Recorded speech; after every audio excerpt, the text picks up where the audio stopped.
this educational video, we're going to explore the need for active threat, also known as active shooter training. We'll be interviewing active threat expert Jake Edwards, developer of Lead Tactics training course on the basics of an active threat scenario. For the full video, please contact one of our virtual consultants. If you're in the process of developing a request for proposal, also known as an RFP, for training purposes, you don't need to develop a long, complicated document to issue to bidders. You do need to provide a description of your organization.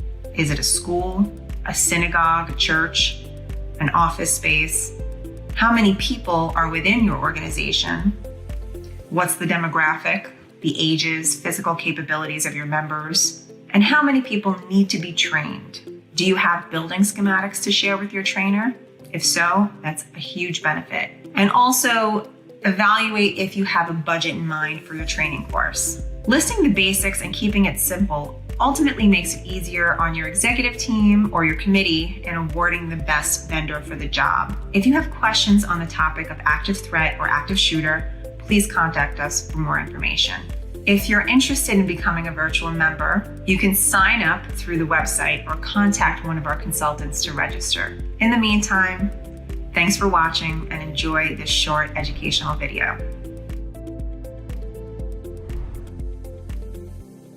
Hi everyone, and thank you for joining this first session with Elisa from EMD and Jake Edwards from Lead Tactics. We're going to talk a little bit about active threat today, and we're going to let Jake tell us a little bit about his background and how he developed his training program. So Jake, please, for everyone watching, introduce yourself and give us a little bit of a definition around active threat and how you work with your customers. Well, first off, thank you for the opportunity, and I'm glad to be here. My initial background, I started as a young Marine in the post 9/11 war. I was in Iraq, Operation Phantom Fury, which was the biggest battle in the entire war. And that was in 2004. I was with 3rd Battalion, 1st Marines for that. And then in 2005, I was with 3rd Battalion, 4th Marines. I got out of the Marine Corps as a sergeant, and later down the road got into the training world for combat skills training as a civilian contractor for government organizations. And it really got me connected in the active threat world, where I became our lead active shooter insider threat instructor for our Air Advisor program, where we train students to go all around the world to 140 different countries for different missions. And a lot of them would go armed, and some would even go unarmed. This is all before just when Run, Hide, Fight was coming out in 2013. Our training command had lost 9 students to an insider attack in 2011 in Afghanistan. And we had to revamp our program for our marksmanship and our gunfighting skills, but also our active threat program. So I was able to lead that new effort, and we were able to develop a lot of extra training and utilizing practical application, which I highly recommend. That is the highest degree of the training you can get, is getting someone on site to train you physically. But not everyone can afford that. So we're also offering virtual trainings. Talk to us a little bit about active threat, because you're talking about armed and unarmed. There's a lot of things that can fall under the active threat umbrella. There could be other issues that fall under the active threat that might not necessarily be a shooter situation, correct? Sure. Absolutely. So more people die from violence through non-firearms than firearms in the US every year. Meaning I could use an edged weapon, so a knife, something sharp. I could use a impact weapon, something I'd smash you with. And the important thing about active threat is it's someone in the active moment trying to harm someone else at the individual level, but it also could be a group level too. So there's a lot of skills needed for that. As we would call someone a defender. You're defending against someone as an active threat. So Elisa mentioned some tips I can give you all right now. So here's my company, Lead Tactics. Here is our acronym and action word. I think leadership, in my perspective professionally, I think leadership is the most important thing we need out there to respond to these active threat situations. And not leadership as in, I need to be a leader and tell Lisa what to do. We need to have leadership at the individual level, where we have decentralized leadership. One thing I've learned working in schools is you cannot guarantee that we're all going to be in a certain place at a certain time when these threats start. Because just like a car accident, we don't plan when they happen. When someone else hits us, we prepare to be ready for that, react and be reactive to it when it does occur. Lock with layers of protection. Escape, create space from the threat. If I can get away and create space, that is a way better mechanism than being closer to that threat. I would much rather get far away. Alert, hey, let other people know what's going on, especially nowadays through applications and radio communications, if we have that ability, and cell phones. The thing with that, though, is don't do that until you've given yourself a nice law and a safer place to be able to utilize that device. Less fear, more courage, because courage is what we need in the face of death and great bodily harm, and the fear of that. When it comes to your specific location, your specific vibe that you're giving off in your community and where you work and where you operate out of, is someone's behavior suspicious for your environment? And if it was your own home, how would you perceive that behavior? So I like to tell people to think about it. If it's your own home, would it be suspicious as well? Or is it kind of normal for the environment and the location that you live and operate in? And that's what you should base it off of. Not just because there's some stranger there. You should be basing it off of their activity and how they are operating and moving and acting as an individual. That's tip number one. So I didn't cover the defend part.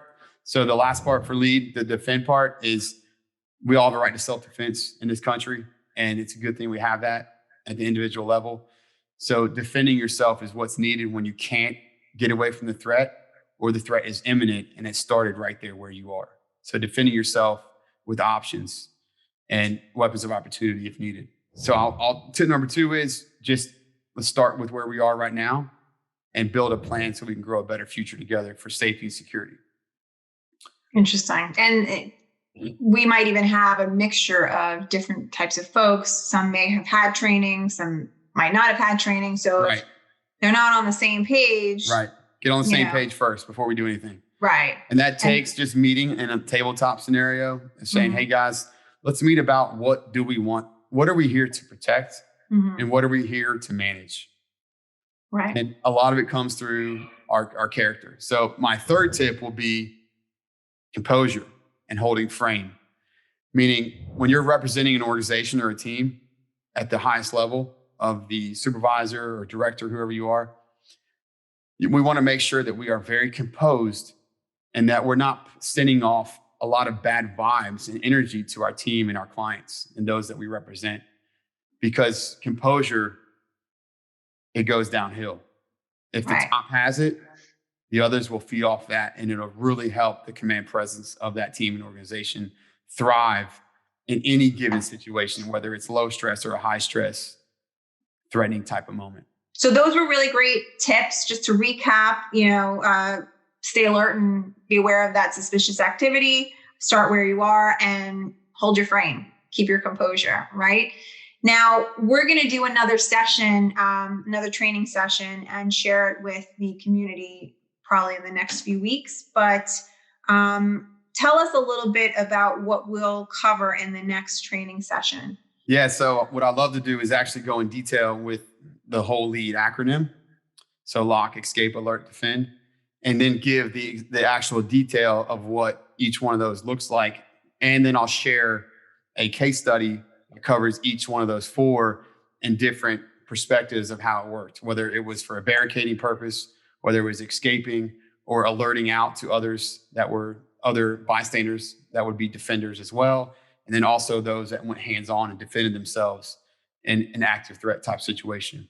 And the important thing is using case studies is we can relate to those and we learn, like I said, using car accidents as a good analogy for stress. But even car accidents for analogy of every one that we've ever been in was a little different. Just like active threat situations, all of them are a little bit different. And we can't train, and this is what I've learned in schools, a lot of schools train very single dimensional because they want to be predictable and how they want to limit the amount of time that it takes from education to do these drills. But real world doesn't work that way. And real world doesn't work in a box. Real world works in our entire operation. So I'm going to cover all the details of your operation when you're in a room, when you're in a common area, when you're outside, when you are around others, and you can support and give a verbal or a radio or a phone call or an application alert. And also when you need to defend yourself, because we do have that right in this country. And it's a great thing that we have. Not all nations have it, but we have it. And we have a right of life and liberty and defending ourselves. And if we can articulate why we did something, that's what matters in these kind of moments. Agreed. So for anyone who wants to follow up on part 2 to this training session, please sign up for the membership. We're going to continue to share a lot of content like this, and you will see Jake back. For anyone who's interested in having Jake come down to their facility and doing an in-depth active threat training with your organization, please reach out to us and we'll make sure you guys connect. And that's it. Everyone stay safe, and we hope to see you at the next training session.